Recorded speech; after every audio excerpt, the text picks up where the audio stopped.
जय हिंद फ्रेंड, हमारे YouTube channel में आपका स्वागत है।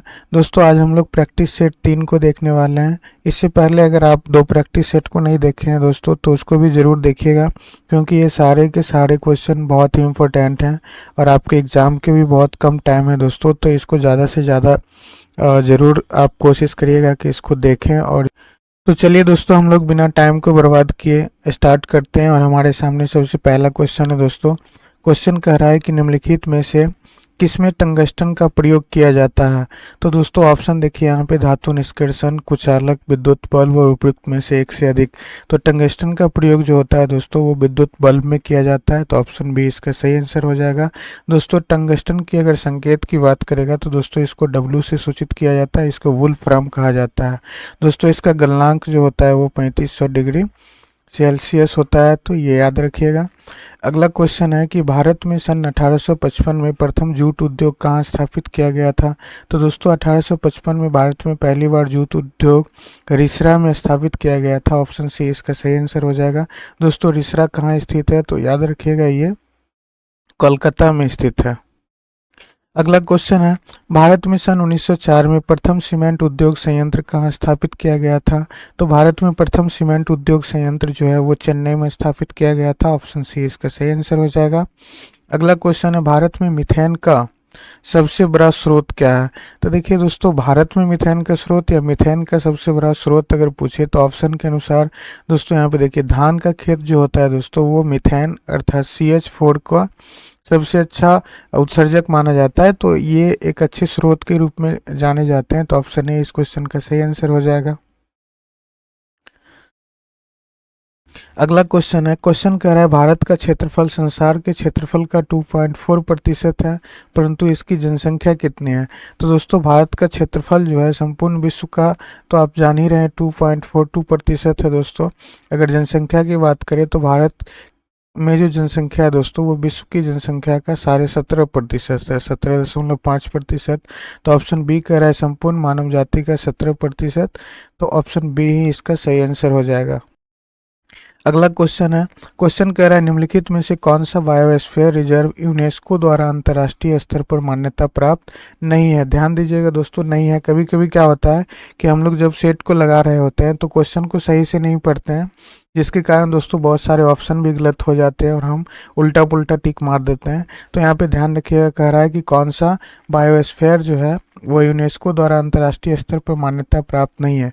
तो देखिए दोस्तों, नीलगिरी भी मान्यता प्राप्त है, सुंदरवन भी प्राप्त है दोस्तों, ये पश्चिम बंगाल में है, मन्नार की खाड़ी भी दोस्तों ये प्राप्त है। तो इस ऑप्शन में तीनों के तीनों को यूनेस्को द्वारा अंतर्राष्ट्रीय स्तर पर मान्यता दिया गया है। दोस्तों अगर पूछेगा आपसे कि भारत में कितने बायोस्फीयर रिजर्व हैं, तो दोस्तों टोटल 18 बायोस्फीयर रिजर्व हैं, जिसमें से 12 बायोस्फीयर रिजर्व को दोस्तों यूनेस्को द्वारा अंतर्राष्ट्रीय मान्यता दिया गया है। तो इस क्वेश्चन का आंसर उपयुक्त में से कोई नहीं होगा, क्योंकि दोस्तों ये पूछ रहा है कि कौन सा नहीं है। तो ऑप्शन डी इसका सही आंसर हो जाए, क्योंकि ये तीनों ऑप्शन हैं। अगला क्वेश्चन है, क्वेश्चन कह रहा है राज्यों तथा उनके भौगोलिक क्षेत्र के वर्णाच्छादित भाग के प्रतिशत के युग्म में से कौन सा युग्म सुमेलित है। तो देखिए दोस्तों, यहाँ पे कह रहा है कि भारत में भौगोलिक क्षेत्र के अनुसार वन का जो विस्तार है वो कितना है। तो मिजोरम में दोस्तों यहाँ पे बता रहा है कि 74.53% है, जबकि मिजोरम में दोस्तों कितना 1% है, तो 84.53% है। तो ये ध्यान रखिएगा दोस्तों। उसके बाद पूछ रहा है आगे कह रहा है कि अरुणाचल प्रदेश में 89.33% है, जबकि दोस्तों अरुणाचल के अंदर जो है वो वन का प्रतिशत जो है 79.33% है। उसी तरह से मेघालय में 79.3% दिए हुए हैं दोस्तों, लेकिन मेघालय के अंदर दोस्तों पाया कितना जाता है, तो ये 73.9% पाया जाता है। तो कह रहा है कौन सा युग्म सुमेलित है। तो इसमें दोस्तों उपयुक्त में से कोई नहीं होगा, ऑप्शन डी इसका सही आंसर हो जाएगा। अगला क्वेश्चन है, कथन कह रहा है दोस्तों कि अरावली के पश्चिम में राजस्थान के भाग पूर्वी भागों की अपेक्षा कम वर्षा प्राप्त करते हैं। कारण बता रहा है दोस्तों कि अरावली की दिशा दक्षिण पश्चिम मानसून की अरब सागरीय शाखा के समानांतर है। तो दोस्तों क्या होगा कि यहाँ पे ऑप्शन ए इसका सही आंसर हो जाएगा। दोनों और व दोनों सत्य है दोस्तों, और ब अ का सही व्याख्या भी करता है। अगला क्वेश्चन है, क्वेश्चन कह रहा है कि निम्नलिखित तुलना के आधार पर हिमालयी नदी की प्रायद्वीपीय नदी से तुलना कीजिए। तो देखिए दोस्तों, यहाँ पे ऑप्शन ए में कह रहा है कि अधिकांश हिमालयन नदियाँ 12 मासी होती है, अर्थात साल के जो 12 महीने होते हैं दोस्तों, उन सभी में ये नदियाँ हमेशा भरी हुई रहती हैं। जबकि अधिकांश प्रायद्वीपीय नदियाँ वर्षा पर निर्भर है। यहाँ पे प्रायद्वीपीय नदियाँ का मतलब होता है दोस्तों कि साउथ की जो नदियाँ होती है, दक्षिण भारत की जो नदियाँ हैं दोस्तों, उसकी यहाँ पे बात कर रहा है। वो कह रहा है कि वर्षा पर निर्भर होती है, तो बिल्कुल सही है, ऐसा होता है। दूसरा ऑप्शन कह रहा है कि हिमालयी नदियाँ की ढाल प्रायद्वीपीय नदी की तुलना में अधिक खरी है, तो दोस्तों ये भी सही है। उसके बाद कह रहा है तीसरा ऑप्शन, प्रायद्वीपीय नदी हिमालय नदी की तुलना में अपने रास्ते में अधिक क्षरण का कारण बनती है। तो दोस्तों, जैसे ही प्रायद्वीपीय नदियाँ वर्षा पे डिपेंड होगी, तो वर्षा पे डिपेंड होगी तो इसमें जल की जो अमाउंट होगा दोस्तों वो बहुत कम होगा, और जब कम अमाउंट होगा जल का, तो क्या यह तीव्र गति से बहेगी? अगर तीव्र गति से बहेगी नहीं तो दोस्तों क्षरण कैसे होगा? तो इसलिए यहाँ पे ऑप्शन ए और दो, ये दोनों सही हो जाएंगे। तो ऑप्शन ए के अंदर दिया हुआ है दोस्तों केवल एक और दो, तो ऑप्शन ए इस क्वेश्चन का सही आंसर हो जाएगा। अगला क्वेश्चन है, क्वेश्चन कह रहा है विश्व का बृहत्तम डेल्टा निर्मित होता है। तो ध्यान दीजिएगा दोस्तों, कह रहा है विश्व का सबसे बड़ा डेल्टा का निर्माण किन नदियों के कारण होता है? तो गंगा और ब्रह्मपुत्र नदी के कारण होता है दोस्तों। तो ऑप्शन ए इसका सही आंसर हो जाएगा। अगला क्वेश्चन है, क्वेश्चन कह रहा है पर्वत की चोटियों के समूह को ऊंचाई के घटते क्रम में नीचे दी गई है, निम्नलिखित में से कौन सा क्रम सही नहीं है? ध्यान दीजिएगा दोस्तों, फिर से यहाँ पे आ गया सही नहीं है। तो देखिए, यहाँ पर अगर माउंट एवरेस्ट की अगर हम लोग दोस्तों बात करते हैं, माउंट एवरेस्ट की ऊंचाई की बात करते हैं, तो दोस्तों इसकी जो ऊंचाई है वो 8848 मीटर है दोस्तों। उसी तरह से धौलाधर की अगर आप बात करते हैं, तो धौलाधर की जो ऊंचाई है दोस्तों वो है 8172 मीटर। और कंचनजंगा की बात करते हैं हम लोग दोस्तों, तो कंचनजंगा की ऊंचाई जो है दोस्तों वो है 8598 मीटर। तो यहाँ पे देख लीजिए, इसमें कह रहा है कि सबसे बड़ा जो चोटी होगा दोस्तों वो माउंट एवरेस्ट का हो जाएगा, उसके बाद कंचनजंगा का होगा, और अंत में धौलाधर होगा। तो माउंट एवरेस्ट, कंचनजंगा, धौलाधर, इसका तो सीक्वेंस घटते हुए क्रम में है ही, तो ये तो सही ऑप्शन हो जाएगा। उसके बाद है दोस्तों माउंट एवरेस्ट, धौलागिरी और कंचनजंगा। तो देखिए, सबसे ऊंची चोटी माउंट एवरेस्ट, उसके बाद है दोस्तों कंचनजंगा, यहाँ पे धौलागिरी, तो ये ऑप्शन गलत है। उसके बाद सी में देखिए दोस्तों, पहले दे दिया है धौलागिरी का 8172 मीटर है, उसके बाद कंचनजंगा दे रहा है दोस्तों 8598 मीटर है, और उसके बाद दे रहा नंगा पर्वत। अगला ऑप्शन है दोस्तों कि धौलागिरी, कंचनजंगा और नंगा पर्वत। तो यहाँ पे ऑप्शन गलत पूछ रहा है दोस्तों, और वो भी कह रहा है घटते क्रम में, तो ऑप्शन ए इस क्वेश्चन का सही आंसर हो जाएगा। अगला क्वेश्चन है, क्वेश्चन कह रहा है म्यांमार के साथ भारत के किन राज्यों की सीमाएं मिलती है? तो दोस्तों देखिए, अरुणाचल प्रदेश, नागालैंड, मणिपुर और मिजोरम, इन सभी की सीमाएं जो है वो म्यांमार से मिलता है, तो ऑप्शन ए इस क्वेश्चन का सही आंसर हो जाएगा। अगला क्वेश्चन है, क्वेश्चन कह रहा है कि भारत के वित्त आयोग के संदर्भ में निम्नलिखित कथन पर विचार करिए। देखिए दोस्तों, पहला कथन कह रहा है वित्त आयोग एक सांविधिक निकाय है। दोस्तों ये सांविधिक नहीं है, ये संवैधानिक निकाय है।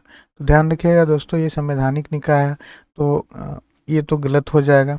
उसके बाद दूसरा कह रहा है कि संविधान के अनुच्छेद 280 के तहत वित्त आयोग को स्थापित किया गया था, बिल्कुल सही है। तीसरा में दोस्तों, वित्त आयोग द्वारा की गई सिफारिशें प्रकृति में केवल सलाहकारी होती, ये भी सही है। चौथा ऑप्शन कह रहा है कि पहला वित्त आयोग का गठन 1950 में स्थापित किया गया था। तो दोस्तों ये 1950 में नहीं बल्कि 1951 में स्थापित किया गया था। तो इसमें जो पूछ रहा है कि उपयुक्त कथन में से कौन सा सही है, तो ध्यान दीजिएगा दोस्तों, ऑप्शन बी और सी, मतलब 2 और 3 सही है, तो केवल सी आंसर जो होगा वो सही हो जाएगा। अगला क्वेश्चन है, क्वेश्चन कह रहा है इनमें कौन सी भारत के राष्ट्रपति के पद के लिए आवश्यक योग्यता नहीं है? फिर से देखिए दोस्तों, यहाँ पे नहीं की बात कर रहा है। दोस्तों एग्जाम में आप हमेशा ध्यान रखिएगा कि अगर क्वेश्चन में नहीं करे तो उसको आप एक बार नहीं 2 बार पढ़िएगा, ताकि वो क्वेश्चन अच्छे से क्लियर हो। तो पहला ऑप्शन कह रहा है कि वह भारत का नागरिक हो, ये बिल्कुल सही बात है। दूसरा ऑप्शन कह रहा है दोस्तों कि वह 35 वर्ष से अधिक आयु की हो, ये भी सही है। तीसरा है दोस्तों कि उसमें लोकसभा के सदस्य के लिए निर्धारित सभी योग्यताएं हो, बिल्कुल सही है।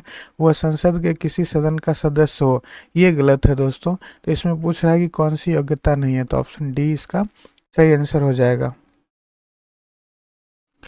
अगला क्वेश्चन है कि निम्न में से भारत में धर्मनिरपेक्षता की कौन सी मौलिक विशेषता है। तो देखिए दोस्तों, ऑप्शन ए में कह रहा है यह प्रगतिशील धर्मनिरपेक्षता है, बिल्कुल सही है। दूसरा है यह गत्यात्मक धर्मनिरपेक्षता है, ये भी है दोस्तों। सी में कह रहा है यह प्रवृत्त धर्मनिरपेक्षता है, तो दोस्तों ये भी सही है। तो उपयुक्त में से एक से अधिक, अर्थात ऑप्शन डी इस क्वेश्चन का सही आंसर हो जाएगा। अगला क्वेश्चन है भारतवर्ष में संघवाद के संदर्भ में निम्नलिखित में से कौन सा कथन सत्य है।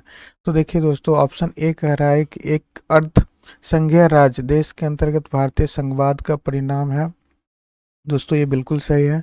दूसरा कह रहा है भारतीय संघवाद देश में एकल राज्य व्यवस्था स्थापित करता है, ये गलत है दोस्तों। भारतीय संघवाद सुदृढ़ एकात्मक आधार के साथ क्षैतिज नहीं है, गलत है। तो ऑप्शन ए इस क्वेश्चन का सही आंसर हो जाएगा। अगला क्वेश्चन है, क्वेश्चन कह रहा है निम्नलिखित में से कौन सा कथन बहुराष्ट्रीय कंपनियों के बारे में सत्य है। तो देखिए दोस्तों, ऑप्शन ए में है कि एक बहुराष्ट्रीय कंपनियां वह है जो एक से अधिक देशों में उत्पादन का स्वामित्व या नियंत्रण करती है, बिल्कुल सही है।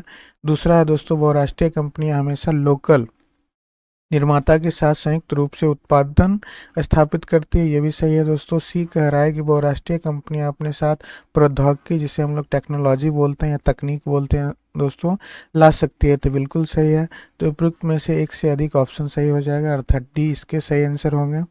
अगला क्वेश्चन है, क्वेश्चन कह रहा है भारतीय योजना आयोग के अनुसार निम्नलिखित में से कौन से गरीबी रेखा के लिए सही है। तो पहला ऑप्शन में है दोस्तों कि नगरीय क्षेत्र में प्रति व्यक्ति 42 रुपये प्रतिदिन, ये नहीं होता है दोस्तों। दूसरा कह रहा है ग्रामीण क्षेत्र में प्रति व्यक्ति 26 रुपये प्रतिदिन, ये बिल्कुल सही है।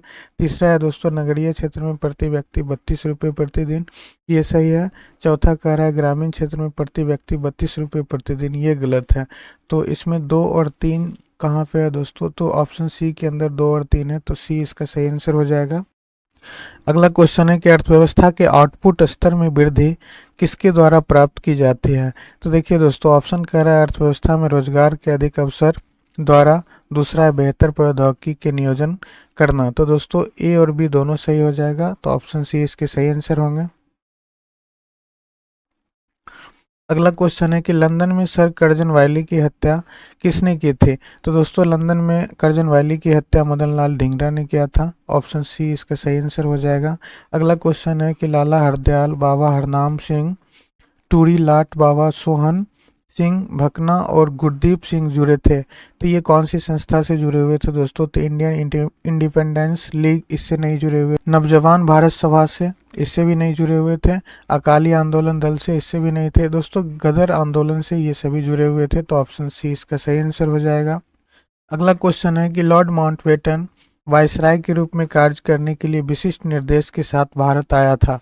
तो दोस्तों हम लोग ऑप्शन को देखते हैं। पहला ऑप्शन कह रहा है भारतीय उपमहाद्वीप के किसी क्षेत्र को छोटे छोटे विरोधी राज्य में विभाजित करने के लिए, ये गलत है।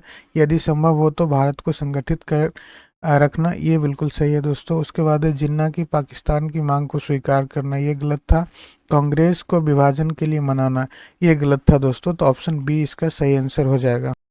अगला क्वेश्चन है, क्वेश्चन कह रहा है कि ब्रिटिश प्रधानमंत्री रैमजे मैकडोनाल्ड द्वारा सांप्रदायिक पंचायत की घोषणा कब की गई थी। तो दोस्तों ये जो सांप्रदायिक पंचायत की जो घोषणा की गई थी दोस्तों, वो अगस्त 1932 में किया गया था, तो ऑप्शन डी इस क्वेश्चन का सही आंसर हो जाएगा। अगला क्वेश्चन है, क्वेश्चन कह रहा है इनमें से कौन रॉलेक्ट अधिनियम 1919 के बारे में सत्य है। तो दोस्तों यहाँ पे ध्यान दीजिएगा।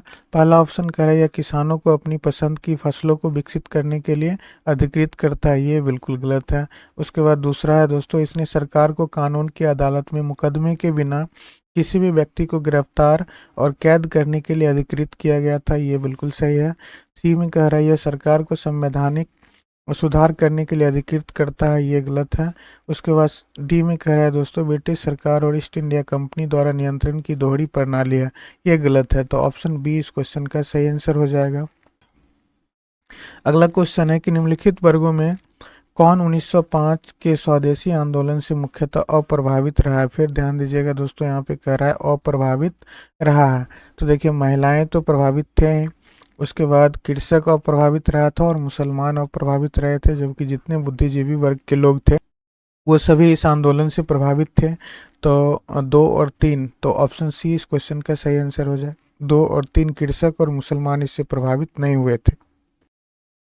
अगला क्वेश्चन है, क्वेश्चन कह रहा है भारतीय स्वतंत्रता का तिरंगा ध्वज पहली बार डैश फहराया गया था। तो दोस्तों भारतीय स्वतंत्रता का तिरंगा ध्वज जो है वो पहली बार रावी नदी के तट पर 31 दिसंबर 1929 को मध्यरात्रि में फहराया गया था। तो ऑप्शन ए इसका सही आंसर हो जाएगा। अगला क्वेश्चन है, बाबू वीर कुंवर सिंह जो 1857 की क्रांति में एक बड़ा नेता थे, उनका संबंध बिहार के किस स्थान से है। तो दोस्तों वीर कुंवर सिंह जो है उनका संबंध जगदीशपुर से है। तो ऑप्शन सी इसका सही आंसर हो जाएगा। अगला क्वेश्चन है, क्वेश्चन कह रहा है कि 1902 ईस्वी में लॉर्ड कर्जन ने 2 भारतीय सदस्यों को सम्मिलित करते हुए एक विश्वविद्यालय आयोग गठित किया, वे कौन थे। तो दोस्तों भारत में जो विश्वविद्यालय आयोग की स्थापना किया गया था उसमें भारतीय सदस्य के रूप में सैयद हुसैन बिलग्रामी और न्यायमूर्ति गुरुदास बनर्जी को शामिल किया गया था। तो ऑप्शन डी इस क्वेश्चन का सही आंसर हो जाएगा। अगला क्वेश्चन है कि औपनिवेशिक शासन ने भारत में कौन सी राजस्व प्रणाली लागू की। तो दोस्तों अस्थाई बंदोबस्त ये लागू हुआ था, रैयतवाड़ी व्यवस्था ये भी लागू थी दोस्तों, महलवाड़ी बंदोबस्त ये भी लागू था। अर्थात ऑप्शन ए बी सी ये सभी के सभी सही हैं। तो ऑप्शन डी इस क्वेश्चन का सही आंसर हो जाएगा, उपयुक्त में से एक से अधिक। अगला क्वेश्चन है, पूर्वी द्वीप समूह की खोज किस पुर्तगाली नाविक ने की थी। तो दोस्तों पूर्वी द्वीप की अगर बात करें तो हम इंडिया की ओर ये संकेत करता है दोस्तों। तो वास्को डी गामा जो था वो पूर्वी द्वीप समूह की खोज किया था। तो ऑप्शन बी इसका सही आंसर हो जाएगा। दोस्तों वास्को डी गामा जो था वो भारत 1498 ईस्वी में आया था, और दोस्तों ये दूसरी बार भी भारत आया था 1502 ईस्वी में, और केरल के कालीकट बंदरगाह पर ये पहुंचा था। अगला क्वेश्चन है कि सन 1565 में कौन सा प्रसिद्ध युद्ध हुआ था। तो दोस्तों पानीपत का जो प्रथम युद्ध हुआ था वो 1526 ईस्वी में हुआ था। पानीपत का दूसरी युद्ध जो हुआ था 1556 ईस्वी में हुआ था। खानवा का युद्ध दोस्तों 1527 में हुआ था, और तालीकोटा का युद्ध जो हुआ था दोस्तों ये 1565 में हुआ था। इसमें पूछ रहा है कि 1565 में कौन युद्ध हुआ था। तो ऑप्शन डी इस क्वेश्चन का सही आंसर हो जाएगा। इसे आईन अकबरी कहा जाता है दोस्तों, लिखा गया था। तो ये किसके द्वारा लिखा गया था। तो दोस्तों ये अबुल फजल के द्वारा लिखा गया था। तो ऑप्शन डी इस क्वेश्चन का सही आंसर हो जाएगा। अगला क्वेश्चन है, क्वेश्चन कह रहा है तुर्कान ए चहलगानी को किसने समाप्त किया था। तो दोस्तों तुर्कान ए चहलगानी की स्थापना कौन किया था। दोस्तों इल्तुतमिश इसकी स्थापना किया था, और बलबन इसको ख़त्म कर दिया था। इसमें दोस्तों 40 गुलाम सरदारों का एक संगठन था जिसे तुर्कान ए चहलगानी के नाम से जाना जाता था। इल्तुतमिश जो था दोस्तों वो कौन था। तो इल्तुतमिश जो था वो कुतुबुद्दीन ऐबक का गुलाम और उसका दामाद भी था दोस्तों। और इस क्वेश्चन का सही आंसर जो हो जाएगा वो ऑप्शन बी होगा, तुर्कान ए चहलगानी को समाप्त बलबन ने किया था। और बलबन का जो पूरा नाम था दोस्तों वो था बहाउद्दीन। अगला क्वेश्चन है कि तैमूर के आक्रमण के बाद भारत में किस वंश का राज स्थापित हुआ था। तो दोस्तों तैमूर लंग के आक्रमण के बाद भारत में सैयद वंश की स्थापना हुआ था। तो ऑप्शन बी इसका सही आंसर हो जाएगा। दोस्तों अगर आपसे पूछा जाए कि सैयद वंश के संस्थापक कौन कौन थे दोस्तों, तो ये खिजर खान थे।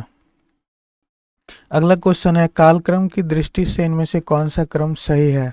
तो देखिए दोस्तों राजधानी दिल्ली से देवगिरी, कुतुब मीनार का निर्माण और तराइन का प्रथम युद्ध। तो आपको पता है दोस्तों तराइन का प्रथम युद्ध जो हुआ था वो 1191 में हुआ था, और कुतुब मीनार की निर्माण 1193 ईस्वी में हुआ था। तो दोस्तों अगर आपको दो ऑप्शन भी याद रहेगा तो बाकी आप पकड़ सकते हैं। तो सी देखिए, सी पहले होगा उसके बाद बी की घटना होगी। तो ए में देखिए सी स्टार्ट नहीं हुआ है, सी यहाँ पे स्टार्ट है, लेकिन सी के बाद डी है दोस्तों, तो ये नहीं हो जाएगा। सी के बाद डी है तो दोस्तों ये भी नहीं होगा। सी के बाद बी, बी उसके बाद डी फिर ए। तो ऑप्शन डी इस क्वेश्चन का सही आंसर हो जाएगा। अगला क्वेश्चन है, कौन सा मध्यकालीन भारतीय साम्राज्य व्यापक स्तर पर स्थानीय स्वशासन के लिए प्रसिद्ध था। तो दोस्तों स्थानीय स्वशासन की अगर बात करेगा तो चोल राजवंश जो था वो प्रसिद्ध था। तो ऑप्शन बी इसका सही आंसर हो जाएगा।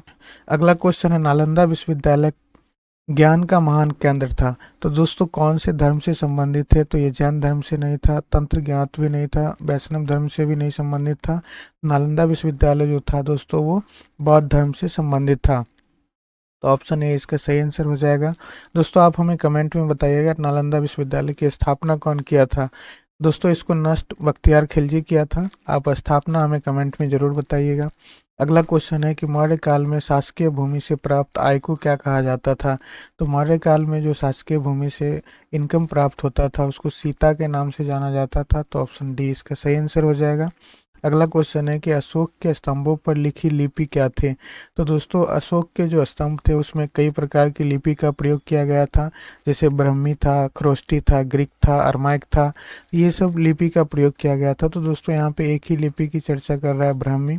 तो ऑप्शन ए इसका सही आंसर हो जाएगा। अगला क्वेश्चन है कि भारत छोड़ो आंदोलन 1942 के समय जेल से भागकर किसने भूमिगत होकर लड़ाई लड़ी थी। तो दोस्तों ये जयप्रकाश नारायण जी लड़े थे। ऑप्शन ए इसका सही आंसर हो जाएगा। अगला क्वेश्चन है प्राचीन राज्य अवंती की राजधानी कहाँ थी। तो दोस्तों आप सभी को पता होगा अवंती की राजधानी उज्जैन थी। ऑप्शन सी इसका सही आंसर हो जाएगा। अगला क्वेश्चन है कि त्रिरत्न या तीन रत्न जैसे सटीक ज्ञान, इसको दोस्तों हम लोग सम्यक ज्ञान भी बोलते हैं, सच्ची आस्था और सटीक क्रिया, निम्न में से किससे संबंधित है। तो दोस्तों ये जैन धर्म के त्रिरत्न है। ऑप्शन सी इसका सही आंसर हो जाएगा। अगला क्वेश्चन है कि महात्मा बुद्ध ने अपना पहला धर्मचक्र प्रवर्तन, इसको दोस्तों उपदेश था, ये पहला उपदेश उनका किस स्थान पे हुआ था। तो दोस्तों ये अपना प्रथम उपदेश जो है वो सारनाथ में दिए थे। तो सारनाथ दोस्तों उत्तर प्रदेश में है। ऑप्शन बी इस क्वेश्चन का सही आंसर हो जाएगा। अगला क्वेश्चन है कि ऋग्वेद में यज्ञ हेतु कितने प्रकार के पुरोहित का वर्णन मिलता है। तो दोस्तों ऋग्वेद के अंदर 4 प्रकार के पुरोहित का वर्णन मिलता है। तो ऑप्शन ए इसका सही आंसर हो जाएगा।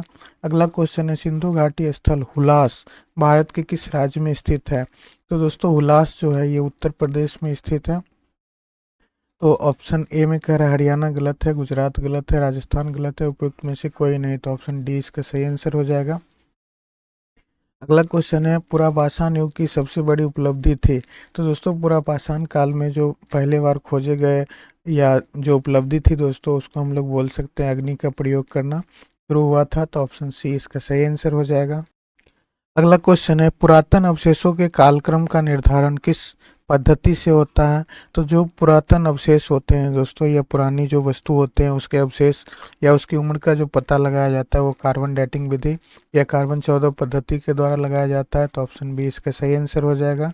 अगला क्वेश्चन है खनिज उत्पादन में बिहार भारत के संपूर्ण खनिज उत्पादन का डैश प्रतिशत हिस्सेदार है। तो दोस्तों ये 40% हिस्सेदार था।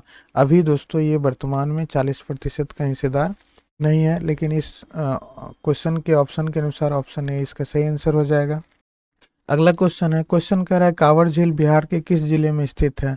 तो दोस्तों कांवड़ झील जो है वो बिहार के बेगूसराय जिले में स्थित है। बेगूसराय तो ऑप्शन ही नहीं है दोस्तों। तो यहाँ पे ध्यान रखिएगा कि नवादा नहीं होगा। काकोलत जल प्रपात जो है दोस्तों वो नवादा में स्थित है। गोपालगंज नहीं होगा, शिवहर भी नहीं होगा, उपयुक्त में से कोई नहीं ऑप्शन होगा।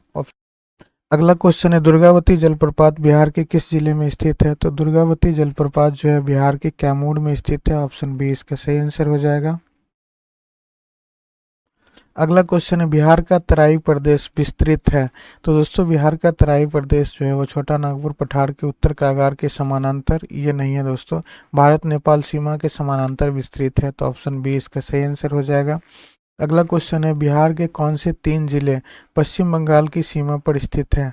तो दोस्तों बिहार के कटिहार, पूर्णिया और किशनगंज जो है वो पश्चिम बंगाल की सीमा से सटा हुआ है। तो ऑप्शन सी इसका सही आंसर हो जाएगा। अगला क्वेश्चन है सुलभ इंटरनेशनल ने बिहार के किस नगर में सस्ती दर पर पेयजल उपलब्ध कराने हेतु सुलभ जल प्रोजेक्ट प्रारंभ किया है। तो दोस्तों ये दरभंगा में किया है। ऑप्शन सी इसका सही आंसर हो जाएगा।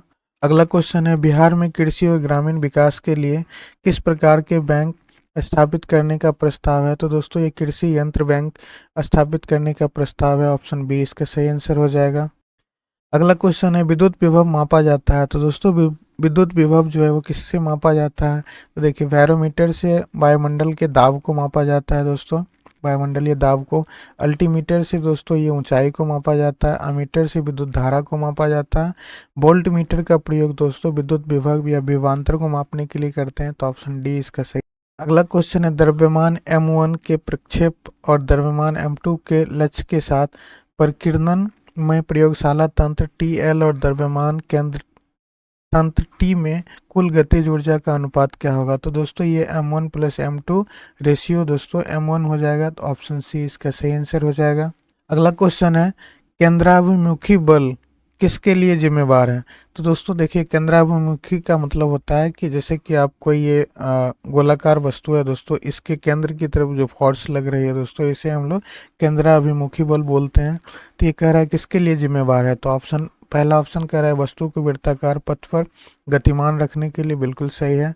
दूसरा है दोस्तों वस्तु को सीधी रेखा के साथ उड़ान, ये गलत है। अंतरिक्ष में वस्तु की स्वतंत्र गति, ये नहीं होता है दोस्तों। उपयुक्त में से एक से अधिक, तो एक से अधिक कैसे होगा, एक ही ऑप्शन सही है, ऑप्शन ए इसका सही आंसर हो जाएगा। अगला क्वेश्चन है, क्वेश्चन कह रहा है निम्न कथनों पर विचार कीजिए। तो कथन एक में है दोस्तों, यहाँ पे कह रहा है कि शुद्ध जल में नमक को घोलने से जल का क्वथनांक बढ़ जाता है एवं जल का हिमांक घट जाता है, बिल्कुल सही है। दूसरा है दोस्तों, जल में जब मिथाइल अल्कोहल डालते हैं तो जल का क्वथनांक घट जाता है, ये भी सही है। तो दोस्तों क्वेश्चन पूछ रहा है उपयुक्त में से कौन सा कथन सही है, तो यहाँ पे एक और दो दोनों सही हो जाएगा दोस्तों, ऑप्शन डी इस क्वेश्चन का सही आंसर होगा। अगला क्वेश्चन है, क्वेश्चन कह रहा है यदि एक प्रिज्म को न्यूनतम विचलन कोण की स्थिति में व्यवस्थित किया जाए तो क्या होगा। आपतन कोण उद्भवन कोण से छोटा होगा, गलत है। आपतन कोण उद्भवन कोण से बड़ा होगा, ये भी गलत है। आपतन कोण उद्भवन कोण के बराबर होता है दोस्तों, तो ऑप्शन सी इसका सही आंसर हो जाएगा। अगला क्वेश्चन है कि निम्न में से कौन से गैर ओमिक प्रतिरोध का प्रतिनिधित्व करता है, अर्थात जो ओम के नियम का प्रतिनिधित्व नहीं करता है दोस्तों, वो तांबा है, तो ऑप्शन सी इसका सही आंसर हो जाएगा। अगला क्वेश्चन है, एक पदार्थ X का उपयोग सफेदीकरण में किया जाता है और इसे हवा की अनुपस्थिति में चूना पत्थर को गर्म करके प्राप्त किया जाता है, X की पहचान कीजिए। तो दोस्तों X कैल्शियम ऑक्साइड होगा, CaO, ऑप्शन सी इसका सही आंसर हो जाएगा। अगला क्वेश्चन है, क्रिस्टलीय ठोसों के बारे में निम्नलिखित में से कौन सा कथन गलत है। ध्यान दीजिएगा दोस्तों, गलत की बात कर रहा है। निश्चित ज्यामितीय आकार होती है, ये तो सही है। तीव्र गलनांक होता है, ये भी सही है दोस्तों।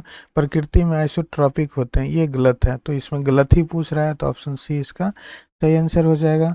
अगला क्वेश्चन है कि निम्न पदार्थों में से कौन सा पदार्थ खाने की वस्तुओं का परीक्षण में प्रयोग होता है। तो दोस्तों खाने की वस्तु को लंबे समय तक खराब होने से बचाने के लिए हम लोग उसको प्रिजर्वेशन करते हैं, अर्थात उसको परीक्षण करते हैं दोस्तों। इसमें किसका प्रयोग किया जाता है, तो दोस्तों इसमें सोडियम बेंजोएट का प्रयोग किया जाता है, इसे बेंजोइक एसिड भी कहते हैं, तो ऑप्शन सी इस क्वेश्चन का सही आंसर हो जाएगा। अगला क्वेश्चन है, प्लास्टर ऑफ पेरिस डैश को गर्म करके उत्पन्न किया जाता है। दोस्तों यहाँ पे कह रहा है कि प्लास्टर ऑफ पेरिस का निर्माण किसको गर्म करके किया जाता है। तो दोस्तों जिप्सम को जब 120 डिग्री से लेके दोस्तों 140 डिग्री तक जब गर्म किया जाता है, तो दोस्तों इससे प्लास्टर ऑफ पेरिस का निर्माण होता है, और ये क्रिया जो होती है वो दोस्तों निर्जलीकरण की क्रिया कहलाती है। जिप्सम का अणुसूत्र जो होता है दोस्तों, ये CaSO4 इंटू 2H2O होता है, जबकि दोस्तों प्लास्टर ऑफ पेरिस का अणुसूत्र की अगर बात करता है तो ये हो जाता है दोस्तों CaSO4 इंटू हाफ H2O। तो याद रखिएगा दोस्तों, ये बहुत बार क्वेश्चन एग्जाम में पूछे भी जाते हैं। अगला क्वेश्चन है, फ्यूज का तार निम्नलिखित में से किसका बना होता है। तो फ्यूज का तार जो है वो टीन और सीसा का मिश्र धातु होता है, तो ऑप्शन ए इसका सही आंसर हो जाएगा। अगला क्वेश्चन है, निम्नलिखित में से कौन सी ऊष्माक्षेपी प्रक्रिया है। ऊष्माक्षेपी का मतलब होता है दोस्तों ऊष्मा जो है वो बाहर की तरफ निकलने वाली प्रक्रिया, तो ऑप्शन ए में कह रहा है पानी का वाष्पीकरण। पानी जब वाष्पित होता है दोस्तों तो ऊष्मा को ग्रहण करता है, ना कि ये छोड़ता है, तो ये तो होगा नहीं। दूसरा कह रहा है कि सल्फ्यूरिक अम्ल का तनुकरण, तो दोस्तों इसमें ऊष्मा बाहर निकलते हैं, तो ये सही हो जाएगा। तीसरा में बिना बुझे चूने के साथ पानी की प्रतिक्रिया, तो दोस्तों ये भी सही है। जैसे कि आप चूना को दोस्तों अगर आप पानी के अंदर डालेंगे तो देखिएगा उससे होकर भाप बाहर की ओर निकलता है, तो अर्थात ऊष्मा बाहर निकलता है। तीसरा है कपूर का ऊर्ध्वपातन, तो ऊर्ध्वपातन में दोस्तों इसमें भी ऊष्मा ग्रहण किए जाते हैं, तो इसमें 2 और 3 ऑप्शन जो है वो सही होगा। तो यहाँ पे 2 और 3 अर्थात ऑप्शन बी इस क्वेश्चन का सही आंसर हो जाएगा। अगला क्वेश्चन है, निम्नलिखित में से कौन सा एक रासायनिक परिवर्तन नहीं है। देखिए दोस्तों रासायनिक परिवर्तन नहीं है की बात कर रहा है, तो लोहे में जंग लगना ये रासायनिक परिवर्तन है। उसके बाद दूध का दही में परिवर्तन, ये भी रासायनिक परिवर्तन है। कोयले का जलना, ये भी रासायनिक परिवर्तन है। जल का वाष्प में परिवर्तन, दोस्तों ये कौन सा परिवर्तन है, तो दोस्तों ये है भौतिक परिवर्तन। ध्यान रखिएगा दोस्तों, अगर आपको ये कंसेप्ट दोस्तों नहीं पता होगा तो थोड़ा सा आप इसको समझिए कि जब किसी पदार्थ को हम गर्म करते हैं या जलाते हैं दोस्तों, अगर वो किसी नए पदार्थ में बदल जाता है और वो पदार्थ को पुनः किसी भी विधि से हम पहले पदार्थ के रूप में नहीं ला सकते हैं दोस्तों, तो इस तरह के जो परिवर्तन होते हैं इसको हम लोग बोलते हैं रासायनिक परिवर्तन। लेकिन पहले पदार्थ को दोस्तों अगर हम गर्म करें, जला दें या किसी भी तरह से उसको दूसरी वस्तु में बदल देते हैं और उस चीज़ को हम कोई भी विधि से पुनः प्राप्त कर सकते हैं दोस्तों, तो उस तरह के परिवर्तन को हम लोग बोलते हैं भौतिक परिवर्तन। जैसे कि देखिए लोहे का जंग लगना, लोहे में जब जंग लगता है दोस्तों तो लोहा पूरी तरह से खराब हो जाता है, तो खराब लोहे को पुनः वास्तविक रूप में लाना बहुत मुश्किल है। उसी तरह से दूध का दही में परिवर्तन, तो दोस्तों जब दूध दही में परिवर्तित हो जाता है तो दही को फाड़ के दूध नहीं बनाया जा सकता है। उसी तरह कोयले को जब हम जलाएंगे दोस्तों तो कोयला जलने के बाद गैस में परिवर्तित और हीट हमें उत्पन्न करेगा। अब इन सभी को मिला के हम कोयला तो बना नहीं सकते हैं, लेकिन जल को जब हम गर्म करते हैं दोस्तों तो ये वाष्प में परिवर्तित हो जाता है, और वाष्प को जब हम ठंडा करते हैं दोस्तों तो ये जल में पुनः परिवर्तित हो जाता है। अर्थात ये परिवर्तन भौतिक परिवर्तन के उदाहरण है। तो इसमें पूछ रहा है कौन रासायनिक परिवर्तन नहीं है, तो जल का वाष्प में परिवर्तन ये भौतिक परिवर्तन है, रासायनिक परिवर्तन नहीं है, तो ऑप्शन बी इसका सही आंसर होगा। अगला क्वेश्चन है, क्वेश्चन कह रहा है निम्नलिखित में से किस कोशिका अंग को कोशिका का ऊर्जा घर कहा जाता है, अर्थात पावर हाउस ऑफ सेल के नाम से जाना जाता है। तो दोस्तों माइटोकॉन्ड्रिया को पावर हाउस ऑफ सेल के नाम से जाना जाता है, तो ऑप्शन सी इसका सही आंसर हो जाएगा। अगला क्वेश्चन है कि डीएनए किस में पाया जाता है, तो दोस्तों डीएनए केंद्रक में पाया जाता है, ऑप्शन बी इसका सही आंसर हो जाएगा। दोस्तों डीएनए का full form deoxy ribonucleic acid होता है, और राइबोन्यूक्लिक एसिड जो होते हैं वो दो प्रकार के होते हैं दोस्तों, एक होता है आरएनए और दूसरा होता है डीएनए, तो इसको राइबोन्यूक्लिक एसिड बोलते हैं। अगला क्वेश्चन है जीव विकास को सर्वप्रथम किसने समझाया था, तो दोस्तों जीव विकास को सबसे पहले चार्ल्स डार्विन ने समझाए थे, तो ऑप्शन सी इसका सही आंसर हो जाएगा। अगला क्वेश्चन है लाइकेन में एक क्लोरोफिल युक्त पार्टनर डैश एक साथ रहते हैं, तो दोस्तों लाइकेन के अंदर शैवाल और कवक जो होते हैं वो सहजीवी की तरह रहते हैं, तो ऑप्शन सी इसका सही आंसर हो जाएगा। अगला क्वेश्चन है निम्नलिखित में से किस में रक्त नहीं है लेकिन वो श्वसन करता है, तो दोस्तों देखिए मछली के अंदर रक्त होता है, उसके बाद केचुआ में भी रक्त होता है, तिलचट्टा में भी रक्त होता है, हाइड्रा के अंदर रक्त नहीं होता है लेकिन दोस्तों ये श्वसन करता है, तो ऑप्शन ए इसका सही आंसर हो जाएगा। अगला क्वेश्चन है ब्रायोफाइट में बीजाणु मातृ कोशिका होती है, तो ब्रायोफाइटा के अंदर बीजाणु मातृ कोशिका जो होती है वो द्विगुणित होती है दोस्तों, ऑप्शन बी इसका सही आंसर हो जाएगा। अगला क्वेश्चन है कि निम्न में से कौन सा एक मादा लिंग हार्मोन है, तो देखिए दोस्तों इंसुलिन एक हार्मोन है, ये हमारे बॉडी के अंदर ये डायबिटीज़ को कंट्रोल करता है। एड्रेनालिन इसको लरोरो बोलते हैं दोस्तों। उसके बाद मेलाटिन ये मादा लिंग हार्मोन नहीं है। उसके बाद है दोस्तों यहाँ पे प्रोजेस्टेरॉन जो कि एक मादा लिंग हार्मोन है, तो ऑप्शन ए इसका सही आंसर हो जाएगा। अगला क्वेश्चन है एक व्यक्ति विभिन्न रंगों के में अंतर नहीं कर पाता है, व्यक्ति में निम्न भाग की समस्या है, तो दोस्तों देखिए हमारे आँख के अंदर जो होता है दोस्तों, आँख के अंदर क्या होता है कि इसमें दो तरह के उत्तक पाए जाते हैं, यहाँ पे सिलियरी उत्तक, इसमें एक रॉड होता है दोस्तों और एक शंकुआ के आकार का होता है जिसको हम लोग एक शंकु बोलते हैं। तो रॉड का जो काम होता है दोस्तों वो प्रकाश के वेग का निर्धारण करता है कि प्रकाश कितनी तीव्र गति से आ रही है या कम आ रही है, और कोन्स जो होते हैं दोस्तों वो प्रकाश में रंग का निर्धारण करता है। इसमें पूछ रहा है कि एक व्यक्ति विभिन्न रंग में अंतर नहीं कर पाता है, तो कौन से भाग में समस्या है, तो उसके कोन्स में समस्या होगी, तो ऑप्शन सी इसका सही आंसर हो जाएगा। अगला क्वेश्चन है पचा हुआ भोजन किसकी दीवार द्वारा अवशोषित किया जाता है, तो दोस्तों पेट के अंदर जो भोजन पचता है वो छोटी आंत में जाकर पूरी तरह से पचता है, और छोटी आंत का एक हिस्सा इलियम इसी में जाके अवशोषित होता है, तो ऑप्शन डी इसका सही आंसर हो जाएगा। अगला क्वेश्चन है निम्नलिखित में से किस विटामिन की कमी से रिकेटस नामक रोग होता है, तो दोस्तों विटामिन डी की कमी से रिकेटस नामक रोग होता है, ऑप्शन डी इसका सही आंसर हो जाएगा। दोस्तों विटामिन सी की कमी से स्कर्वी हो जाता है, स्कर्वी जो कि मसूड़े को दोस्तों ये नुकसान पहुंचाता है। विटामिन बी की कमी से बेरी रोग होता है, और विटामिन ए का रासायनिक नाम रेटिनॉल होता है दोस्तों, और इसकी कमी से दोस्तों रतौंधी या आँख में संबंधित प्रॉब्लम हो सकता है। तो यहाँ पे पूछ रहा है कि रिकेटस नामक रोग, तो ऑप्शन डी हो जाएगा विटामिन डी। अगला क्वेश्चन है फिनाइल कीटोन्यूरिया के रोगी के मूत्र में उत्सर्जित होने वाला अम्ल क्या है, तो दोस्तों जब किसी व्यक्ति को फिनाइल कीटोनुरिया के रोग होते हैं दोस्तों, तो उसमें जो उत्सर्जित होने वाला पदार्थ होता है वो फिनाइल पायरुविक अम्ल होता है। ऑप्शन ए इसका सही आंसर हो जाएगा। अगला क्वेश्चन है, मनुष्य के शरीर में पैर की हड्डी कैसी होती है? तो दोस्तों मानव शरीर में पैर की हड्डी खोखली होती है, तो ऑप्शन ए इसका सही आंसर हो जाएगा। अगला क्वेश्चन है, कौन सा हार्मोन अवटु ग्रंथि जिसे थायराइड ग्रंथि के नाम से भी जाना जाता है को थायरॉक्सिन स्रावित करने के लिए उद्दीप्त करता है दोस्तों? तो ये TSH जो होता है, थायराइड स्टिमुलेटिंग हार्मोन इसको बोलते हैं दोस्तों, तो ऑप्शन ए इसका सही आंसर हो जाएगा। अगला क्वेश्चन है, शल्य क्रिया में पट्टियों के रूप में प्रयोग किया जाता है। तो शल्य क्रिया में जो पट्टी के रूप में प्रयोग किया जाता है वो दोस्तों कैल्शियम सल्फेट का प्रयोग किया जाता है। ऑप्शन ए इसका सही आंसर हो जाएगा। अगला क्वेश्चन है, मलेरिया उत्पन्न करने वाले सूक्ष्म जीव निम्नलिखित में से किस अंग में जाते हैं?